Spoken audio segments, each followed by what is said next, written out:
John Ashby, I sentence you to life imprisonment for the offence of rape and order that you will serve a minimum term of 13 years, 185 days.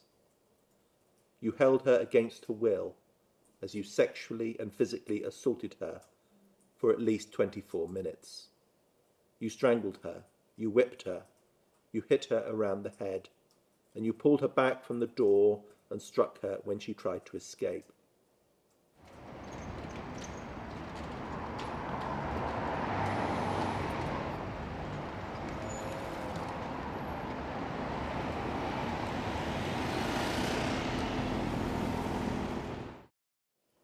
John Ashby, upon your admissions partway through your trial, you have been convicted of rape, intentional strangulation, robbery, and religiously aggravated assault.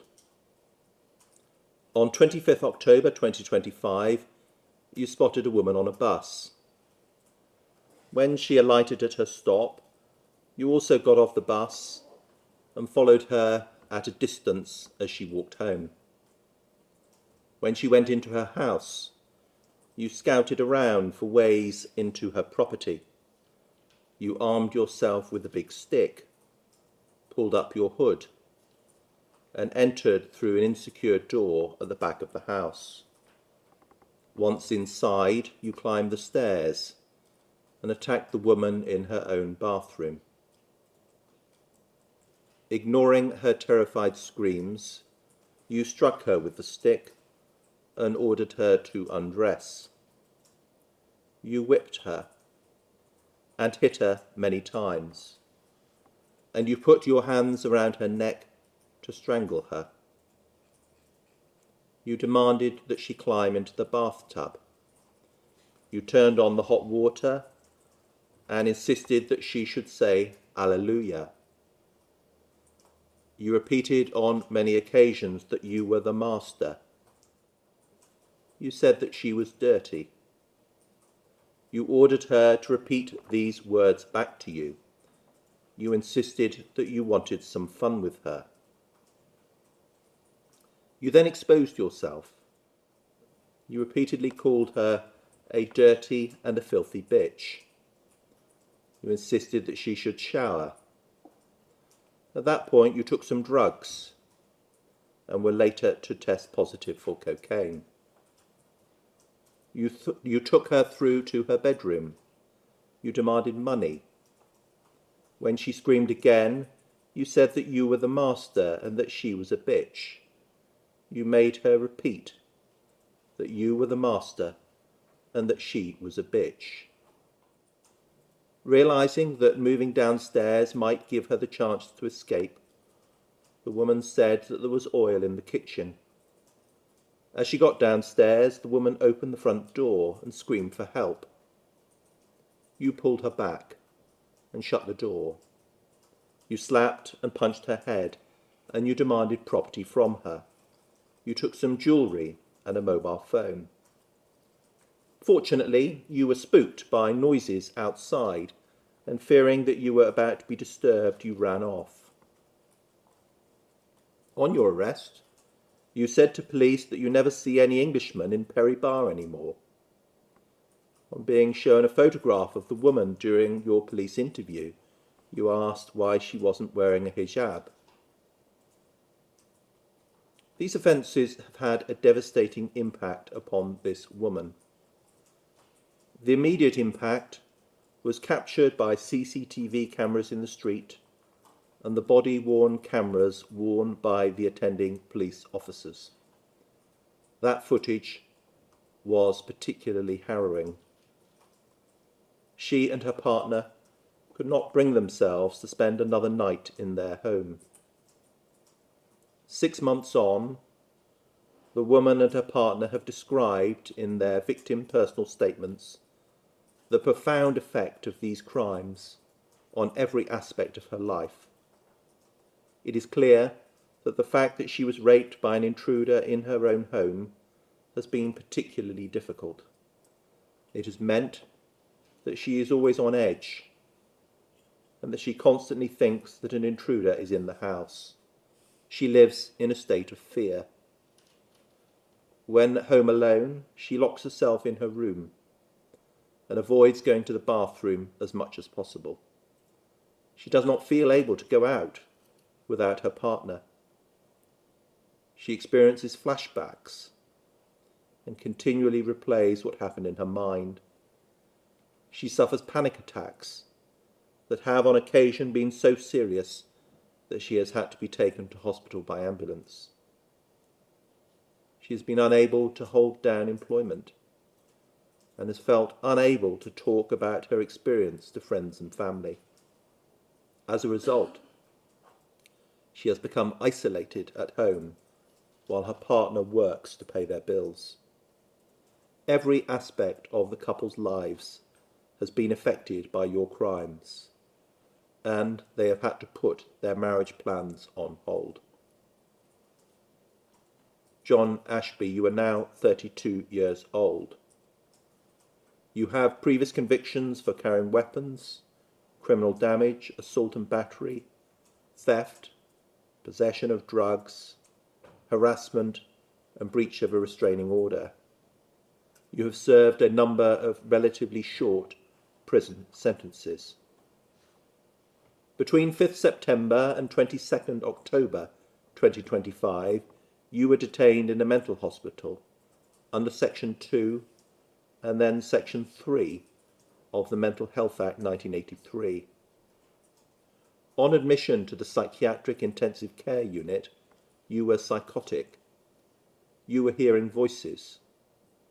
You believed others could control and read your thoughts, and you suffered paranoid and persecutory delusions. You made good progress, and by 13th September, you had been transferred to an acute ward. By 24th September, your thought process was no longer disordered.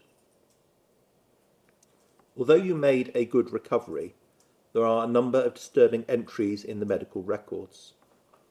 First, and most worryingly, an entry dated 1st October 2025 describes an incident when, high on drugs, you grabbed a female while you were out on the street. She was a stranger to you. She screamed for help, and fortunately others intervened. Asked what your intentions had been, you replied that you were sexually frustrated at the time. Secondly, there are repeated reports that you were still abusing drugs when allowed out on leave. Thirdly, you were violent, threatening, abusive and racist on a number of occasions during your detention.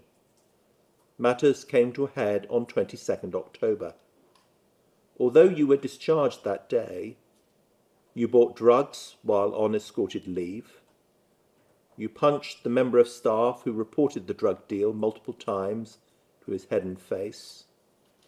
You later said that you would do the same again and would kill that member of staff if you saw him outside the unit.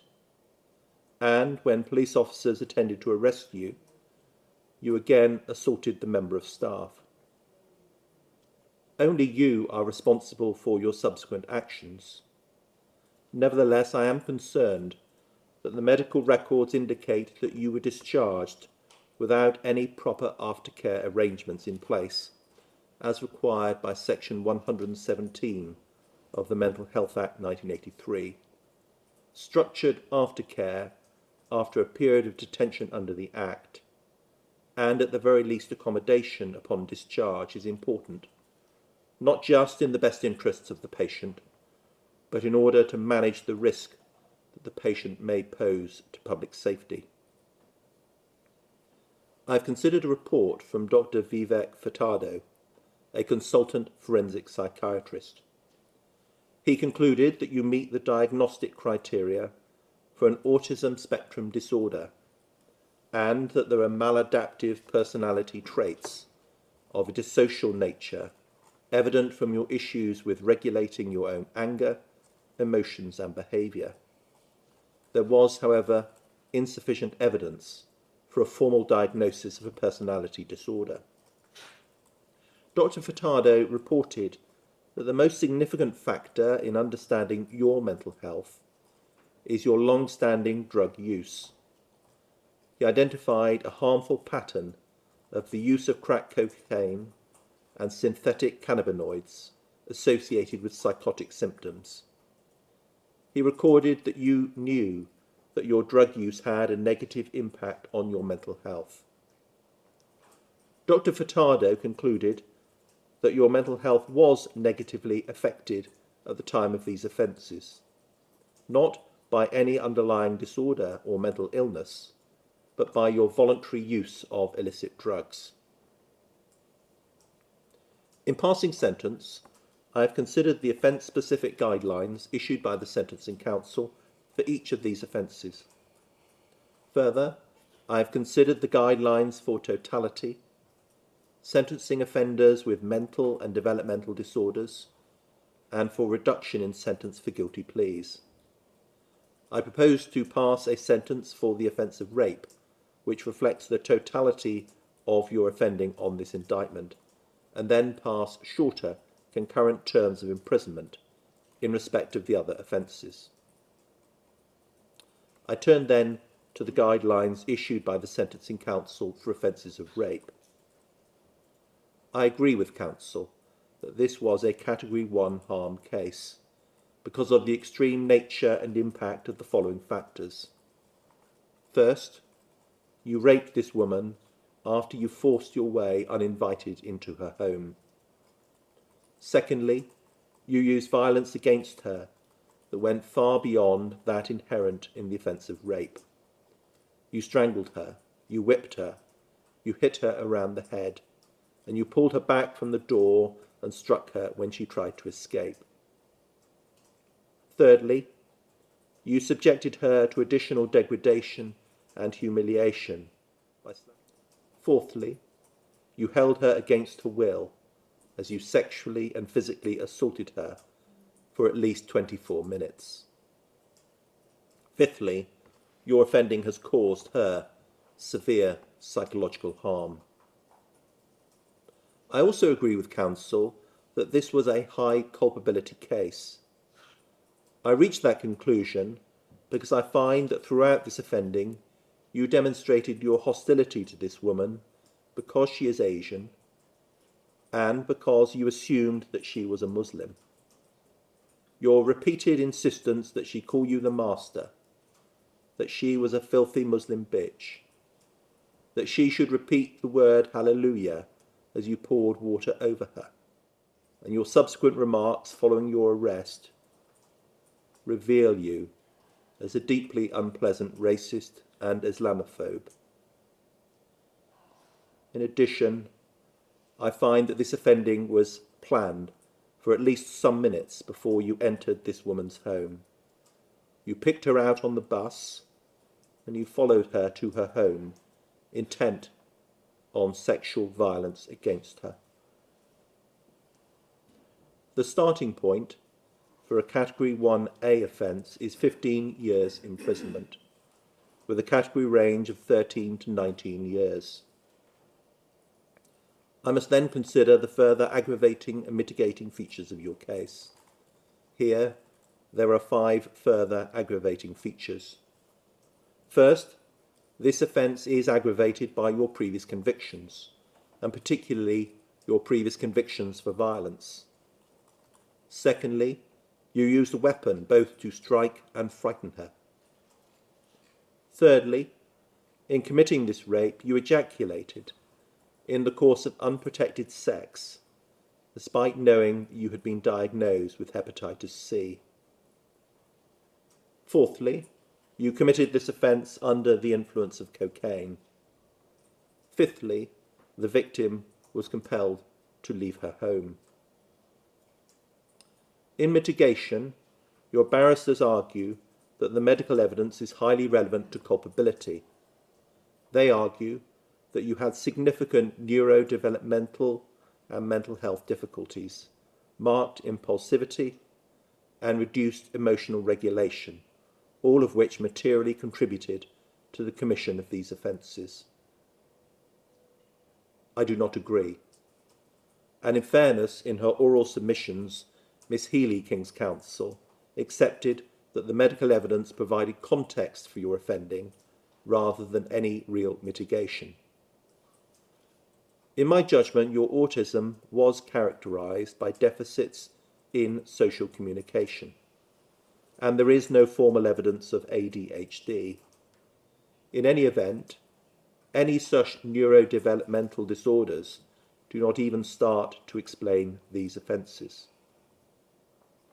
Your personality traits might explain why you lost your temper when challenged in the unit, but provide no real mitigation for your deliberate and considered actions in breaking into a house in order to commit rape. That said, I accept that your personality may explain your lack of empathy. There is no evidence of a serious underlying mental illness. Your earlier psychotic episodes were caused by your own voluntary actions in abusing illicit drugs, knowing full well that drugs exacerbated your mental health issues. In any event, there is no evidence that you were psychotic at the time of these offences. In my judgment, the appropriate sentence after trial for this offence of rape is right at the top of the category range. The offence of religiously aggravated assault occasioning actual bodily harm is a Category 1A offence within the assault guidelines, with a starting point of 2.5 years. The assault was aggravated by your previous convictions, the commission of this offence in this woman's home, and the fact that the offence was committed while you were under the influence of drugs. The appropriate sentence after trial was 3.5 years imprisonment. This offence was further aggravated by reason of your hostility towards this woman, based on your mistaken assumption as to her religion. The sentence for that offence must therefore be increased to reflect that additional factor. In my judgment, the appropriate sentence after trial would be 4.5 years. The offence of intentional strangulation is a Category 2B offence, within those guidelines with a starting point of 18 months imprisonment. The offence was aggravated by your previous convictions, the commission of this offence in this woman's home, your religiously aggravated hostility towards her, and the taking of drugs. In my judgment, the appropriate sentence after trial would be 2.5 years. The offence of robbery is a Category 1A offence within the guidelines for robberies committed within a dwelling. Again, it is aggravated by your previous convictions and the taking of drugs. Had this case just been about a violent robbery in the home, the starting point would have been 13 years imprisonment, and the appropriate sentence after trial would have been 14 years. I must then consider the principle of totality. I have already treated your violence beyond that inherent in the offence and your religious hostility as serious aggravating features of the rape. That, with other factors, justified the conclusion that that was a Category 1A offence and a notional sentence after trial of 19 years imprisonment. Such sentence does not, however, reflect the further aggravating feature that you also committed robbery. In my judgment, the appropriate sentence after trial for the totality of your offending across this indictment is 22 years imprisonment. Your victim has had to endure months waiting for trial and had to prepare herself mentally to give evidence to the jury. Your late guilty plea did not spare her having to re-watch her video interviews or her inevitable anxiety in preparing to give evidence. While you took matters to the wire, your pleas did, however, spare her at the last minute from having to face cross-examination. For that, I make a modest allowance and reduce the sentence to one of 21 years. Having determined the proper determinate sentence, I return to the careful stepped approach in the rape guideline. I am next required to consider the issue of dangerousness. Defence counsel concede that there is no need to order a pre-sentence report in this case to address that issue. I agree. Taking into account the extreme facts of this case, I have no doubt whatever that you are a very dangerous man, and that you pose a significant risk to women of serious harm occasioned by the commission of further sexual offences. While I do not treat the unproven allegation that you grabbed a female in the street out of your apparent sexual frustration as an aggravating feature of your case, it is nevertheless information that I can properly take into account in considering the issue of dangerousness and the assessment of risk, and it confirms me in my clear conclusion. I must then consider whether I should pass a life sentence in this case. In assessing this issue, I conclude that you pose an extreme level of danger to the public, and particularly to women, and that there is no reliable way of estimating the length of time that you will remain a danger. In my judgment, the seriousness of this offence of rape, taken together with the other offences on this indictment, is such as to justify the imposition of a sentence of life imprisonment. The risk to the public cannot be adequately met by an extended determinate sentence. I am therefore required by Section 285 of the Sentencing Act 2020 to pass a sentence of life imprisonment. I am next required by law to fix the minimum term, being the period that must be served in custody before you can apply to the parole board to be considered for release. I start from the notional determinate sentence of 21 years. That sentence must, however, be adjusted for two reasons. First, I must reduce the notional term, determinate sentence, by 1/3 to reflect the fact that there will be no early release under the life sentence that I impose. Secondly, I must adjust the sentence to reflect the time that you have already spent in custody. I therefore reduce the minimum term that you will serve by 180 days. John Ashby, will you stand up, please? John Ashby, I sentence you to life imprisonment for the offence of rape, and order that you will serve a minimum term of 13 years, 185 days. I impose concurrent sentences of imprisonment in respect of the remaining counts on this indictment: 2.5 years for intentional strangulation, 14 years for robbery, and 4.5 years for religiously aggravated assault, occasioning actual bodily harm.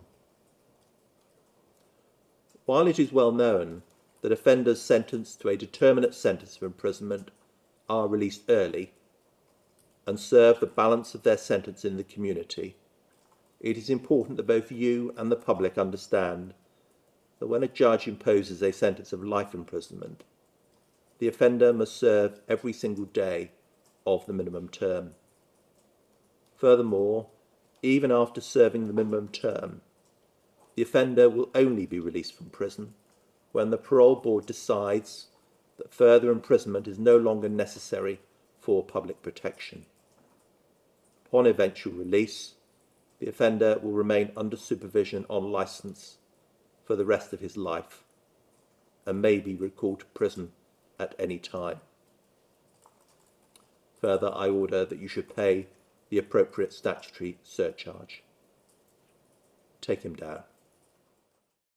I think initial reaction has been one of, I won't say pleased, but I think it's justice has been served. To hear the judge grant down life imprisonment was a relief, not only to the community but especially to the victim. That he's recognised the seriousness of this and most importantly the impact it had on her life. I think that's probably the most harrowing experience I've had of having to sit through and listen to an ordeal that our young sister has been through.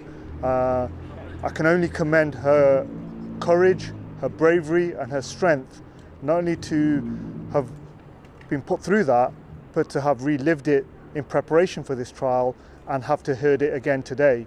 My heart goes to her, my utmost respect goes to her, and it's something I know she will take strength from, of her core beliefs in her faith, to see her through this.